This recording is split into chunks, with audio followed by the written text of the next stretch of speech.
വഅന്ന الساعة لا ريب فيها. ഗുഹാവാസികൾ അല്ലാഹു സുബ്ഹാനഹു വ തആല 309 കൊല്ലം ഉറക്കി ഉണർത്തി. വകദാലിക അഅ്തർനാ അലൈഹിം, അന്വേഷണം കൂടാതെ തന്നെ ആ നാട്ടുകാർക്ക് അവരെക്കുറിച്ചുള്ള വിവരം നാം അറിയിച്ചു കൊടുത്തു. എന്തിന്?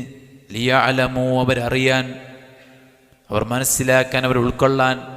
എന്ത്? അന്ന الساعة لا ريب فيها, മരണത്തിനപ്പുറത്തൊരു ലോകമുണ്ട് എന്നതിൽ സംശയിക്കണ്ട എന്ന് പഠിപ്പിക്കാൻ ആണ് അല്ലാഹു സുബ്ഹാനഹു വ തആല അസ്ഹാബുൽ കഹ്ഫിനെ ഉറക്കി ഉണർത്തിയത്. ഈ ലോകത്ത് തന്നെ അല്ലാഹു സുബ്ഹാനഹു വ തആല അങ്ങനെ ഒരുപാട് കാര്യങ്ങൾ ചെയ്തു. ഇബ്രാഹിം നബി ചോദിച്ചില്ലേ, കൈഫ തുഹീൽ മൗതാ, അല്ലാഹു നീ എങ്ങനെയാണ് ഈ മരിച്ചവരെ ജീവിപ്പിക്കണേ? ഇബ്രാഹിം നബിയോട് അല്ലാഹു ചോദിക്കുക, ഇബ്രാഹിം താങ്കൾ വിശ്വസിക്കുന്നില്ലേ? ഇബ്രാഹിം നബി പറയാണ്, വിശ്വസിക്കുന്നുണ്ട് പഠിച്ചവനെ, പക്ഷേ യത്മഇന്ന ഖൽബി, എൻ്റെ ഹൃദയത്തിന് ശാന്തത കിട്ടാനാണ്. അപ്പം 4 ടൈപ്പ് മുഫസ്സിറുകൾ, 4 ടൈപ്പ് പ്രാവുണ്ടായിരുന്നു, പൂവൻകോഴി ഉണ്ടായിരുന്നു. 4 ടൈപ്പ് പക്ഷികളെ എടുത്തിട്ട് കഷ്ണിച്ചിട്ട് വ്യത്യസ്ത മലകളിൽ കൊണ്ടുപോയി വിതറാൻ പറഞ്ഞു.